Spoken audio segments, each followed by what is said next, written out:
उनको समझ में नहीं आ रहा है कि उनको पानी की बोतल में पानी कम रखना है, फ्लो बढ़ाना है। और अगर किसी को बोल दो कि सुनो प्लीज़ ये कर दो, कहते हैं हाँ 1 मिनट में आ रहे हैं, आ ही नहीं रहे। बताओ मैं इसको ये करा के क्या करूँ मैं? बिस्मिल्लाहिर्रहमानिर्रहीम, अस्सलाम वालेकुम। मैं हुमारी अली और आप देख रहे हैं मेरा यूट्यूब चैनल। उम्मीद करती हूँ कि अपनी फैमिली के साथ खुश खुशम ज़िंदगी गुजार रहे होंगे इंशाल्लाह ताला। ईद आ रही है, लेकिन हमारे पास तो दर्द और तकलीफ़ के अलावा कोई वीडियोस है ही नहीं, कोई टॉपिक्स ही नहीं है कि हम क्या शेयर करें आपके साथ। जब से कोरोना आया है, ईद त्यौहार जितनी भी चीज़ें आती हैं सब बेमायनी हो चुकी हैं। पूरी दुनिया में इतने लोग मर रहे हैं कि दिल ही नहीं करता कि आप जो है त्यौहार अच्छे तरीके से मनाएं। पाकिस्तान में हालात कंट्रोल हो रहे हैं, अल्हम्दुलिल्लाह चीज़ों को कंट्रोल करने की कोशिश की जा रही है। लेकिन अगर हम बात करें इंडिया की, तो सिचुएशन बहुत ज़्यादा क्रिटिकल है वहाँ पर। और आज मैं एक ऐसे इंसान के बारे में बात करना चाहूँगी। डेली बेसिस पे इतने ज़्यादा लोगों की डेथ हो रही है, लेकिन आज एक ऐसे इंसान पर ये वीडियो बनाने जा रही हूँ जिसके लिए ये वीडियो मेरे लिए बनाना बहुत मुश्किल था। अटेंडेंट आई थी, मैंने उसको बोला एक ज़रा सा फॉल्ट उनको समझ में नहीं आ रहा है। वो क्या करता है, एक बॉटल होती है, उस बॉटल को फुल भर के उसके फ्लो को बढ़ा रहे हैं, इसमें पानी आ जा रहा है। वो करके चले जाते हैं, फिर उनको आवाज़ें लगाओ, आते ही नहीं है। एक 1-1.5 घंटे बाद आते हैं, तब तक मैनेज करो, पानी छिड़को, इसको लगाओ, फिर पानी भर जाएगा, फिर छिड़को, फिर उसको लगाओ। जब आप किसी को पसंद करते हैं, आप किसी को फॉलो करते हैं, किसी की वीडियोस देखते हैं, किसी के ड्रामे देखते हैं और एक एक मिनट उस इंसान का फॉलो करते हैं, आपको पता चले कि वो इंसान इस दुनिया में नहीं रहा, तो आपके लिए बड़ी तकलीफ़ होती है उस तरह की वीडियो बनाना। लेकिन फिर भी अवेयरनेस के लिए वीडियो बनानी थी, मैंने बहुत हिम्मत जुटाई। राहुल वोहरा, जिनकी उम्र 35 साल है और ये यूट्यूबर हैं, इनकी बहुत अच्छी अच्छी वीडियोज़ ये बनाते हैं, ये ड्रामों में भी आते हैं, अदाकार भी हैं। इनकी कुछ टाइम पहले एक पोस्ट आई जिसमें इन्होंने लिखा कि मुझे भी अच्छा ट्रीटमेंट मिल जाता तो मैं भी बच जाता। ये कुछ टाइम पहले इन्होंने एक पोस्ट की थी और इनको कोरोना है, इनकी 35 साल उम्र थी। राजीव गांधी हॉस्पिटल दिल्ली में इनका ट्रीटमेंट हो रहा था और ट्रीटमेंट सही तरीके से नहीं हुआ, इनकी डेथ हो गई।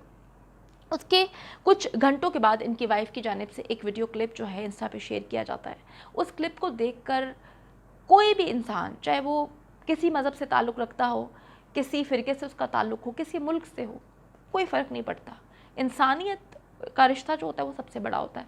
जब वो क्लिप मैंने देखा तो मैं काफ़ी टाइम के लिए सुन्न हो गई। मुझे समझ ही नहीं आई कि इस क्लिप में बेबसी उस इंसान के चेहरे पर है, उस इंसान के अल्फाज में है, या बेबस हम सब हैं।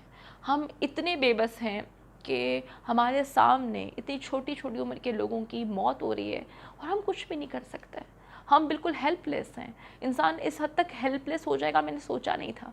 अगर मोदी ने, जिसको आप लोगों ने वोट दिया, जिसने हमेशा इतनी कैंपेन्स चलाई, जिसने आप लोगों के साथ बड़े वादे किए, अगर मुश्किल वक्त में उसने आपका साथ नहीं दिया, वो भाग गया, वो आराम से बैठा हुआ, उसको कोई फ़र्क नहीं पड़ता, उसकी तरफ से हज़ारों क्या लाखों लोग मर जाएं, उसको तो अपने अगले इलेक्शंस की पड़ी हुई है, उसको तो अपनी अगली सीट की पड़ी हुई है। जो लोग मर रहे हैं, मरने वालों की जो तकलीफ़ है वो तो उनके घर वाले ही जानते हैं। उस वीडियो को मैं बेशतर बार देख चुकी हूँ, सैकड़ों बार देख चुकी हूँ, और जितनी बार मैंने वो क्लिप देखा मुझे अंदर से कुछ चीज़ झंझोड़ रही है, मुझे तोड़ रही है, मुझे तकलीफ़ दे रही है। उस वीडियो में क्या है आप भी मुलाहिज़ा कीजिए। वीडियो आपने देखी, आपको अंदाज़ा हो गया होगा कि किस तरह एक इंसान मौत की वादी में जा रहा है। उसको पता है कि उसने नहीं बचना, उसको पता है कि उसका सही से ट्रीटमेंट नहीं हो रहा, और किस तरह बेबसी थी उस इंसान की आंखों में। लेकिन वो बेबसी मुझे अपने अंदर महसूस हुई, सिस्टम पर महसूस हुई, पूरे मुल्क में महसूस हुई, शायद पूरी दुनिया में महसूस हुई।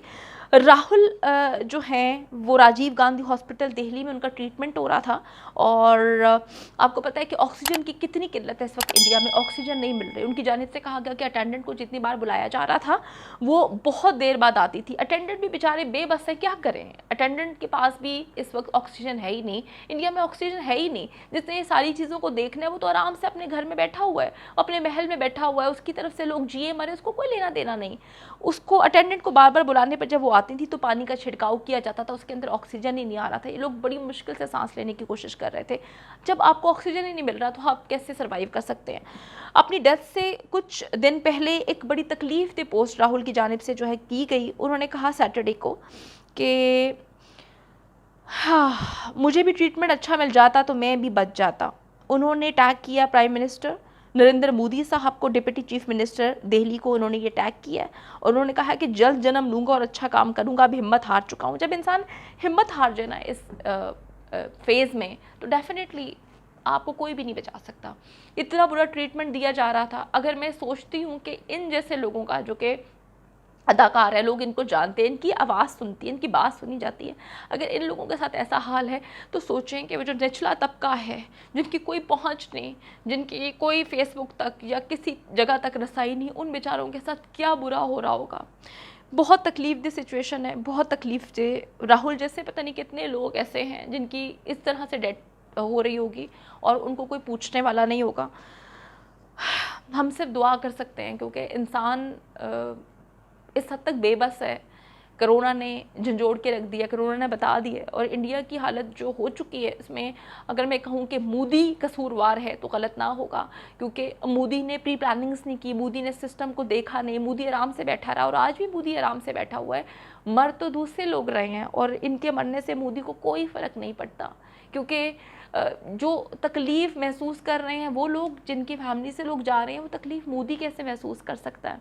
राहुल के लिए मुझे बहुत दुख है, शायद इसलिए कि उसकी वीडियोस मैं देखती थी, उसको बहुत अच्छे से फॉलो करती थी, मुझे बहुत ऐसे लगता था कि आप बड़े क्लोज़ हैं। लेकिन राहुल जैसे बेशुमार ऐसे लोग हैं जिनकी स्टोरीज़ इंटरनेट पे नहीं आई, सोशल मीडिया पे नहीं आई, लेकिन वो इसी तरह बुरी हालत में मर रहे हैं। राहुल की आंखें मुझे नहीं भूल रही इस वीडियो में, जिस तरह बेबसी उसकी आंखों में नज़र आ रही है। अल्लाह ताला से सिर्फ दुआ है कि इंडिया के हालात जल्द से जल्द अल्लाह ताला बेहतर करे और जितने बीमार हैं उनको शफा मिले और आप लोगों को अक्ल और समझ बूझ आए कि मोदी साहब को, जो अगले इलेक्शंस की तैयारी कर रहे हैं, उनको किसी सूरत वोट नहीं देना। वीडियो को ज़्यादा से ज़्यादा शेयर करें, मुझे दुआ में याद रखिएगा। अल्लाह ने के मान।